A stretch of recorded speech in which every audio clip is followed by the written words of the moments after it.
नमस्कार दोस्तों, स्वागत है एक बार फिर से आज की बड़ी और ताजा खबरों में। बस आपसे निवेदन है, कृपया वीडियो को लाइक कर दें, चैनल को सब्सक्राइब करें और घंटी बटन भी दबा दें। ये पहली बड़ी खबर है। मनीष सिसोदिया, तेजस्वी यादव और के कविता पर जमकर बरसी बीजेपी। कहा कोई भी भ्रष्ट व्यक्ति कानून से ऊपर नहीं। ये आपको बता दें कि जांच एजेंसियों की तरफ से ताबड़तोड़ छापेमारी और पूछताछ ने इस समय देश के सियासी पारे को पूरे तरीके से चढ़ा दिया है। केंद्र की मोदी सरकार और विपक्ष के नेता आमने सामने आ गए हैं। विपक्ष का आरोप है कि ईडी और सीबीआई केंद्र सरकार के इशारों पर काम कर रही है, तो वहीं अब बीजेपी ने भी तमाम आरोपों पर पलटवार करते हुए मनीष सिसोदिया, तेजस्वी यादव और के कविता को आड़े हाथों ले लिया है। भारतीय जनता पार्टी ने कहा कि कोई भी भ्रष्ट व्यक्ति कानून से ऊपर नहीं है। बीजेपी के राष्ट्रीय प्रवक्ता गौरव भाटिया ने सभी राजनीतिक दलों पर निशाना साधा और केंद्र जांच एजेंसियों की स्वतंत्रता की पुष्टि की। उन्होंने कहा कि विपक्षी दलों के नेताओं को गिरफ्तार करने में कोई भी राजनीतिक प्रतिशोध शामिल नहीं है और केंद्र जांच एजेंसियां केवल भ्रष्ट व्यक्तियों और भ्रष्ट मंत्रियों के खिलाफ कार्रवाई कर रही हैं जो घोटाले में शामिल है। भारतीय जनता पार्टी ने कहा कि कोई भी भ्रष्ट व्यक्ति कानून से ऊपर नहीं है। अगली बड़ी खबर, बीजेपी ने आम आदमी पार्टी पर बोला जबरदस्त हमला। कहा भ्रष्टाचार के नशे में है मनीष सिसोदिया। ये आपको बता दें कि गौरव भाटिया ने दिल्ली के पूर्व मुख्यमंत्री मनीष सिसोदिया को आड़े हाथों ले लिया। उन्होंने कहा कि मनीष सिसोदिया इस वक्त भ्रष्टाचार के नशे में है। वो शर्मनाक गतिविधियों को आगे बढ़ाने में मदद करते रहे हैं। जब भ्रष्टाचारी पकड़े जाते हैं तो उस मुद्दे पर कभी बात नहीं करते। उन्हें भी अंदर से पता है कि उन्होंने भ्रष्टाचार किया है। कोई भी आरोपी पाक साफ होकर सामने नहीं आ रहा है और सार्वजनिक रूप से यह दावा नहीं कर रहा है कि वो इस भ्रष्टाचार में शामिल नहीं है। बीजेपी नेता ने कांग्रेस पर भी कटाक्ष किया। उन्होंने कहा कि कांग्रेस का शासन पूरे तरीके से भ्रष्टाचार का समय था। 2G घोटाला और राष्ट्रमंडल खेल घोटाला जैसे कई घोटाले ग्रैंड ओल्ड पार्टी के सत्ता में रहने के दौरान हुए थे। गौरव भाटिया ने कहा कि मैं ये स्पष्ट कर रहा हूं कि कोई भी भ्रष्ट व्यक्ति कानून से ऊपर नहीं है और कानून पूरे तरीके से अपना काम करेगा। और बड़ी खबर, मौलाना तौकीर रजा ने भारत में छेड़ दी मुस्लिम राष्ट्र की मांग। पीएम मोदी को बताया धृतराष्ट्र। यह आपको बता दें कि इत्तेहाद मिल्लत काउंसिल के राष्ट्रीय अध्यक्ष मौलाना तौकीर रजा ने हिंदू राष्ट्र की चर्चाओं के बीच मुस्लिम राष्ट्र की मांग छेड़ दी है। उन्होंने कहा कि जो लोग हिंदू राष्ट्र की बात करते हैं उन पर देशद्रोह का मुकदमा चलाया जाना चाहिए। क्या होगा अगर कल हमारे युवा मुस्लिम राष्ट्र की मांग करने लगेंगे। मुरादाबाद में मीडिया से बातचीत करते हुए उन्होंने यह भी सवाल किया कि उत्तर प्रदेश में बुलडोजर से केवल मुसलमानों को ही क्यों निशाना बनाया जा रहा है। उन्होंने प्रधानमंत्री नरेंद्र मोदी को धृतराष्ट्र भी कहा क्योंकि उन्होंने वारिस पंजाब डे के प्रमुख अमृतपाल सिंह की ओर से खालिस्तान की हालिया मांगों की निंदा की थी। उन्होंने आरोप लगाया कि मोदी सरकार अक्सर उन लोगों का समर्थन करती है जो मुसलमानों को मारते हैं और इस्लाम का विरोध करते हैं। मौलाना ने कहा कि उन्हें उम्मीद है कि देश की राष्ट्रपति उनके सुझावों को गंभीरता से सुनेंगी। उन्होंने राष्ट्रपति से देश में हिंदू मुस्लिम के नाम पर सांप्रदायिक हिंसा भड़काने की कोशिश करने वालों की पहचान करने और उनके खिलाफ कड़ी कार्रवाई करने का आग्रह किया है। और बड़ी खबर, आज से शुरू होगा बजट सत्र का दूसरा फेज। विपक्ष केंद्र एजेंसियों की कार्रवाई पर करेगा हंगामा। यह आपको बता दें कि संसद के बजट सत्र के आज से शुरू हो रहे दूसरे चरण में सरकार की प्राथमिकता वित्त विधेयक को पारित कराने की रहेगी। तो वहीं विपक्षी दल गैर बीजेपी शासित राज्यों की सरकारों के खिलाफ केंद्र जांच एजेंसियों के कथित दुरुपयोग और अडानी समूह से जुड़े मुद्दे पर सरकार को घेरेंगे। आपको बता दें कि कांग्रेस नेता के सुरेश ने कहा कि उनकी पार्टी अडानी और हिंडनबर्ग मुद्दे को उठाना जारी रखेगी और सरकार से सवाल पूछेगी, क्योंकि सत्र के पहले चरण में इस बारे में सरकार ने कोई भी जवाब नहीं दिया था। विपक्षी दलों की ओर से सत्र के दूसरे चरण में प्रवर्तन निदेशालय और सीबीआई के विपक्षी नेताओं पर छापा मारने के मुद्दे को भी उठाने की संभावना है। और बड़ी खबर, मोदी के नारों के बीच प्रधानमंत्री नरेंद्र मोदी ने कर्नाटक में किया मेगा रोड शो। फूलों की जमकर हुई बारिश। यह आपको बता दें कि पीएम नरेंद्र मोदी ने रविवार को कर्नाटक के मैसूर में 16,000 करोड़ रुपए की परियोजनाओं का उद्घाटन और शिलान्यास कर दिया। इससे पहले पीएम नरेंद्र मोदी ने मांड्या में करीब 2 किलोमीटर तक रोड शो किया। रोड शो के दौरान हजारों की संख्या में लोग नजर आए। लोगों ने प्रधानमंत्री नरेंद्र मोदी पर फूलों की बारिश की। प्रधानमंत्री मोदी ने भी गाड़ी से बाहर निकलकर लोगों का अभिवादन किया। मांड्या में प्रधानमंत्री की उपस्थिति राजनीतिक दृष्टिकोण से बेहद अहम है क्योंकि राज्य में मई में विधानसभा के चुनाव होने हैं। अगली बड़ी खबर, पीएम नरेंद्र मोदी ने कांग्रेस पार्टी पर बोला जबरदस्त हमला। कहा मोदी की कब्र खोदने का सपना देख रही कांग्रेस पार्टी। यह आपको बता दें कि पीएम नरेंद्र मोदी ने कर्नाटक में 10 लेन के बेंगलुरु और मैसूर एक्सप्रेसवे का उद्घाटन कर दिया। पीएम मोदी ने उद्घाटन के बाद एक रैली को संबोधित किया। अपने संबोधन में उन्होंने कहा कि आज कर्नाटक की जनता मुझे आशीर्वाद दे रही है। उन्होंने कहा कि डबल इंजन की सरकार कर्नाटक में लगातार विकास कर रही है। पीएम मोदी ने कहा कि आज पूरे देश भर में बेंगलुरु मैसूर एक्सप्रेसवे की चर्चा हो रही है। सोशल मीडिया मीडिया पर इसकी तस्वीरें भी वायरल हो रही हैं। प्रधानमंत्री मोदी ने आगे कहा कि कर्नाटक की जनता का प्यारा डबल इंजन की सरकार ब्याज सहित चुकाएगी। उन्होंने कहा कि आज इस एक्सप्रेसवे के उद्घाटन से देश के युवा गर्व से भरे हुए हैं। उन्होंने कहा कि देश में ऐसे और एक्सप्रेसवे बनाए जाएंगे। पीएम मोदी ने कहा कि अब बेंगलुरु से मैसूर तक समय आधे से भी कम का हो गया है। आपको बता दें कि प्रधानमंत्री ने आगे कहा कि 2014 से पहले केंद्र में कांग्रेस की सरकार थी, तब के समय में उन्होंने गरीब आदमी को तबाह करने में कोई भी कसर नहीं छोड़ी थी। जो पैसा गरीब के विकास के लिए था उसके हजारों करोड़ रुपए कांग्रेस पार्टी की सरकार ने लूट लिया था। कांग्रेस को कभी गरीब के दुख दर्द से कोई भी फर्क नहीं पड़ता है। उन्होंने कहा कि कांग्रेस पार्टी मोदी की कब्र खोदने का सपना देख रही है। कांग्रेस मोदी की कब्र खोदने में व्यस्त है, जबकि मोदी बेंगलुरु मैसूर एक्सप्रेसवे बनाने और गरीबों के जीवन को आसान बनाने में व्यस्त है।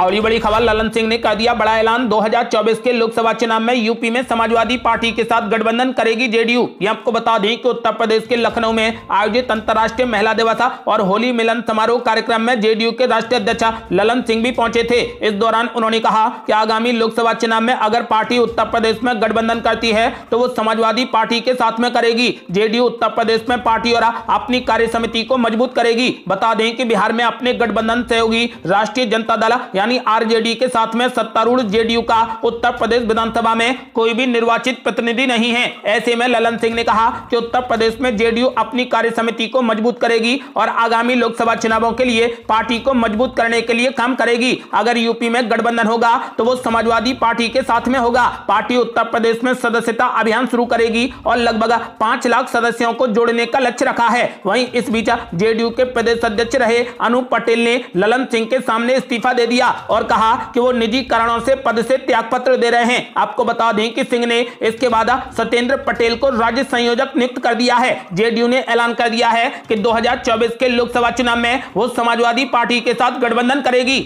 और ये बड़ी खबर, प्रज्ञा ठाकुर के बयान पर कांग्रेस पार्टी का फूट पड़ा गुस्सा। कहा गॉडसे की उपासक गांधी जी को भी बोल चुकी हैं अपशब्द। ये आपको बता दें कि बीजेपी की लोकसभा सदस्य प्रज्ञा ठाकुर के कांग्रेस सांसद राहुल गांधी पर दिए गए बयान पर अब सियासत गर्मा गई है। कांग्रेस ने उनकी तरफ से दिए गए बयानों की कड़े शब्दों में निंदा की है। पार्टी का कहना है कि ऐसा पहली बार नहीं है कि वो इस तरीके के बयान दे रही हों। वो इससे पहले भी महात्मा गांधी के लिए अपशब्दों का इस्तेमाल कर चुकी हैं। दरअसल प्रज्ञा ठाकुर ने कहा था कि राहुल गांधी को विदेशी धरती पर दिए गए उनके बयानों के लिए देश से निकालकर फेंक दिया जाना चाहिए। राहुल गांधी ने यह साबित कर दिया है कि विदेशी माता से जन्मा पुत्र कभी भी देशभक्त नहीं हो सकता। इसी बयान पर कांग्रेस पार्टी ने पलटवार कर कहा कि प्रज्ञा ठाकुर मानसिक रूप से विक्षिप्त हैं, गॉडसे की उपासक हैं। वो महात्मा गांधी और शहीद हेमंत करकरे के बारे में भी अपशब्द बोल चुकी हैं। सांसद प्रज्ञा ठाकुर ने कहा कि चाणक्य ने कहा था कि विदेशी महिला से पैदा हुआ बेटा कभी भी देशभक्त नहीं हो सकता और राहुल गांधी ने यह साबित कर दिया है हमारे भारत के नहीं हो मान लिया हमने,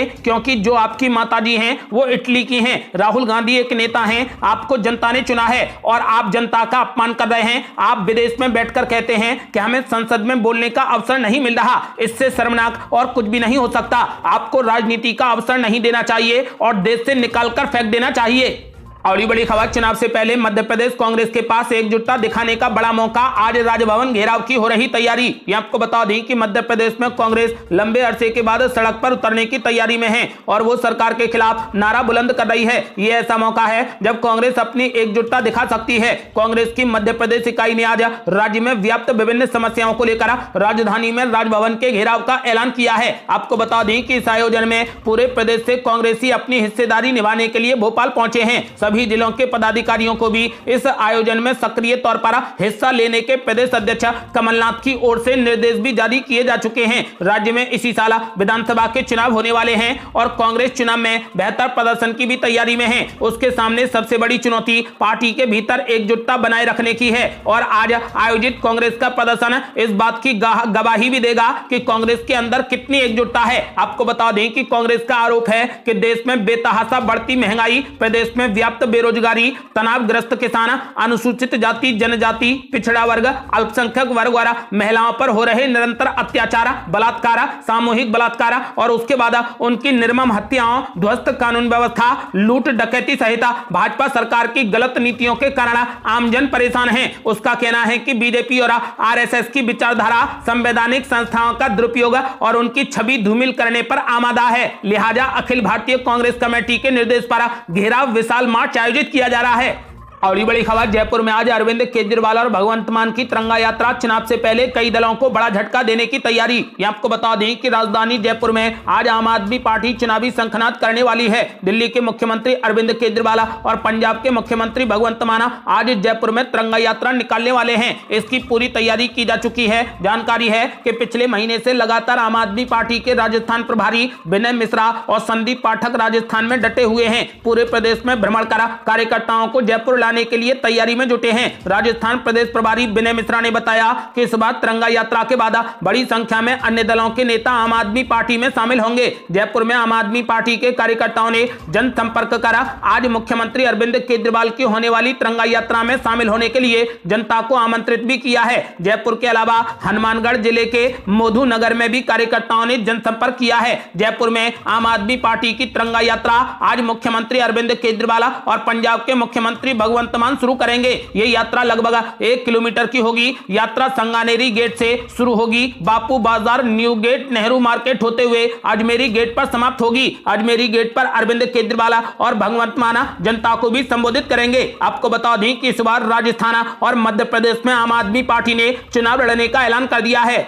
और ये बड़ी खबर, राजस्थान में सड़कों पर उतरी वीरांगनाएं। मुख्यमंत्री अशोक गहलोत पर जमकर बरसे मेघवाल, बोले देवर को नौकरी देने का क्यों किया था वादा। ये आपको बता दें कि वीरांगनाओं की मांगों को लेकर चल रही खींचतान थमने का नाम नहीं ले रही। मुख्यमंत्री अशोक गहलोत अपनी ही सरकार के निशाने पर हैं, तो वहीं बीजेपी भी उनका पीछा नहीं छोड़ रही। एक बार फिर बीजेपी नेता और केंद्र में संस्कृति एवं संसदीय कार्य मंत्री अर्जुन राम मेघवाल ने अशोक गहलोत पर जमकर हमला बोला। अर्जुन राम मेघवाल ने कहा कि अशोक गहलोत से एक ही सवाल है कि जब वे शहीद के घर गए थे तो उन्होंने वादा क्यों किया था कि वो देवर की नौकरी लगा देंगे। आपको बता दें कि अर्जुन राम मेघवाल कोटा में विभिन्न कार्यक्रमों में भाग लेने के लिए कोटा आए थे। उन्होंने मीडिया से बातचीत में वीरांगनाओं के मामले में अशोक गहलोत सरकार को दोषी ठहराया। उन्होंने कहा कि अशोक गहलोत घुमा फिराकर बात क्यों कर रहे हैं, सीधी बात करें। ये सभी को पता है कि वीरांगनाएं धरने पर बैठी हुई थी। जब मेघवाल से पूछा गया कि वीरांगनाओं की बात जायज है या नहीं, इस पर उन्होंने कहा कि अशोक गहलोत ने आखिर वादा क्यों किया था। जब उनसे कहा गया कि कांग्रेस कह रही है कि बीजेपी इस पर राजनीति कर रही है, इस पर उन्होंने कहा कि राजनीति हम नहीं बल्कि इस पर राजनीति कांग्रेस पार्टी कर रही है। सांसद किरोड़ीलाल मीणा के साथ में हुई दुर्घटना को लेकर उन्होंने कहा कि कांग्रेस सरकार स्पष्ट रूप से 2 भागों में बटी होने के कारण अन्यायकारी हो चुकी है और अत्याचारी भी हो गई है। और ये बड़ी खबर, बीजेपी ने किया बड़ा खुलासा, कहा लालू परिवार पर ईडी की रेड से नीतीश कुमार को मिली सबसे ज्यादा खुशी। ये आपको बता दें कि बिहार की राजनीति इन दिनों आरजेडी सुप्रीमो लालू प्रसाद यादव के करीबियों के यहां पर ईडी की छापेमारी पर केंद्रित हो गई है। इसको लेकर बीजेपी महागठबंधन पर जमकर हमला बोल रही है। इसके साथ ही मुख्यमंत्री नीतीश कुमार पर भी निशाना साध रही है। तो वहीं पूर्व मुख्यमंत्री एवं राज्यसभा सदस्य सुशील कुमार मोदी ने कहा कि नौकरी के बदले जमीन घोटाले में लालू परिवार पर जांच एजेंसियों के छापे पर नीतीश कुमार चाहे जो बयान दें, लेकिन सबसे ज्यादा खुश भी वही हैं। जांच पूछताछ की कार्रवाई के कारण तेजस्वी प्रसाद यादव को जल्द मुख्यमंत्री बनाने का आरजेडी का दबाव भी टल गया है। यह जेडीयू के लिए बड़ी राहत की बात है। सुशील कुमार मोदी ने कहा कि नीतीश कुमार के कहने पर ललन सिंह ने सीबीआई को सबूत के कागजात उपलब्ध कराए। उन्हें पता है कि लालू प्रसाद यादव और तेजस्वी यादव सहित सभी 16 अभियुक्तों का जेल जाना तय है। नीतीश कुमार जांच की धीमी गति पर सवाल उठा रहे हैं। दरअसल वे चाहते हैं कि जांच तेज हो, अभियुक्तों को सजा जल्द हो और वे 2025 तक निष्कंटक मुख्यमंत्री बने रहें। और बड़ी खबर, यूपी में निकाय चुनाव के लिए आम आदमी पार्टी ने कसी कमर, हाउस टैक्स हाफ और पानी का बिल भी माफ, लगा दी वादों की धड़ी। ये आपको बता दी कि उत्तर प्रदेश में नगर निकाय चुनावों की उल्टी गिनती शुरू हो गई है। इसी क्रम में अरविंद केजरीवाल की पार्टी आम आदमी पार्टी ने उत्तर प्रदेश में शहरी स्थानीय निकाय चुनावों के लिए अपना चुनावी मुद्दा पेश किया। इसके तहत अगर आम आदमी पार्टी नगर निकायों में जीत हासिल करती है तो हाउस टैक्स आधा और पानी का बिल माफ करने का वादा किया है। समाचार एजेंसी पीटीआई के मुताबिक आम आदमी पार्टी के राज्यसभा सांसद और पार्टी के उत्तर प्रदेश प्रभारी संजय सिंह ने लखनऊ की यात्रा के दौरान मतदाताओं को लुभाने के लिए पार्टी का नारा दिया, हाउस टैक्स हाफ, पानी का बिल माफ। उन्होंने उत्तर प्रदेश में 633 शहरी स्थानीय निकाय सीटों के लिए प्रभारियों की भी घोषणा कर दी है और कहा कि पार्टी हर निर्वाचन क्षेत्र से चुनाव लड़ेगी। इस दौरान संजय सिंह ने प्रवर्तन निदेशालय को यानी ईडी को मनोरंजन विभाग बताया और आरोप लगाया कि विपक्ष को निशाना बनाने के लिए केंद्रीय एजेंसियों का दुरुपयोग किया जा रहा है। वहीं उन्होंने निकाय चुनावों पर बात करते हुए कहा कि पार्टी जनता के बीच में पहुंचेगी और उनसे कहेगी कि आम आदमी पार्टी को अपने शहरों को साफ करने का मौका दें। दिल्ली की जनता ने आम आदमी पार्टी को मौका दिया और पार्टी ने उन्हें एक स्वच्छ शहर, मोहल्ला क्लिनिक और बेहतरीन शिक्षा व्यवस्था दी। संजय सिंह ने कहा कि पंजाब सरकार भी दिल्ली मॉडल पर काम कर रही है। संजय सिंह ने कहा कि जहां भी आम आदमी पार्टी चेयरमैन का चुनाव जीतेगी वहां पर पानी पर कोई भी टैक्स नहीं होगा और हाउस टैक्स को आधा कर दिया जाएगा। साल 2022 में आम आदमी पार्टी ने उत्तर प्रदेश के विधानसभा चुनावों में भी हाथ आजमाया था, लेकिन राज्य में पार्टी को सफलता नहीं मिली थी। लेकिन इस बार नगर निगम की सभी सीटों पर चुनाव लड़ने का ऐलान कर दिया है। बड़ी बड़ी खबर, पीएम नरेंद्र मोदी ने राहुल गांधी पर बोला जबरदस्त हमला। बोले लंदन में भारत के लोकतंत्र पर उठाए गए सवाल। यह आपको बता दें कि पीएम नरेंद्र मोदी ने कर्नाटक के हुबली धारवाड़ में कई विकास परियोजनाओं का लोकार्पण और शिलान्यास किया है। इसके बाद उन्होंने एक जनसभा को भी संबोधित किया। इस दौरान उन्होंने राहुल गांधी पर जमकर हमला बोला और कहा कि कुछ लोग लगातार भारत के लोकतंत्र पर सवाल उठा रहे हैं। पीएम मोदी ने कहा कि भारत न केवल सबसे बड़ा लोकतंत्र है बल्कि लोकतंत्र की जननी है। यह दुर्भाग्यपूर्ण है कि लंदन में भारत के लोकतंत्र पर सवाल उठाए गए। कुछ लोग लगातार भारत के लोकतंत्र पर सवाल उठा रहे हैं। उन्होंने कहा कि भारत केवल सबसे बड़ा लोकतंत्र ही नहीं बल्कि लोकतंत्र की जननी है। यह मेरा सौभाग्य रहा कि कुछ साल पहले मुझे लंदन में भगवान बसवेश्वर की प्रतिमा के लोकार्पण का अवसर मिला, लेकिन यह दुर्भाग्यपूर्ण है कि लंदन में ही भारत के लोकतंत्र पर सवाल उठाने का काम किया गया। पीएम मोदी ने कहा कि भारत के लोकतंत्र की जड़ें हमारे सदियों के इतिहास से सींची गई हैं। दुनिया की कोई भी ताकत भारत की लोकतांत्रिक परंपराओं को नुकसान नहीं पहुंचा सकती। उन्होंने कहा कि बीजेपी की डबल इंजन की सरकार कर्नाटक के हर जिले, हर गांव, हर कस्बे के पूर्ण विकास के लिए ईमानदारी से प्रयास कर रही है। आज धारावाड़ की इस धारा पर विकास की एक नई धारा निकल रही है जो हुबली और धारवाड़ के साथ पूरे कर्नाटक के भविष्य को सींचने का काम करेगी। ये थी अब तक की बेहद बड़ी खबरें। आपका क्या मानना है? क्या इस बार विपक्ष बीजेपी को रोकने में कामयाब हो पाएगा? अपनी राय हमें वीडियो लाइक कर कमेंट बॉक्स में जरूर दें। ऐसी ही ताजा और न्यू अपडेट जानने के लिए हमारे चैनल को लाल बटन दबाकर सब्सक्राइब करें और घंटी बटन भी दबा दें। जल्दी मिलते हैं बड़ी अपडेट के साथ। तब तक के लिए जय हिंद, जय भारत।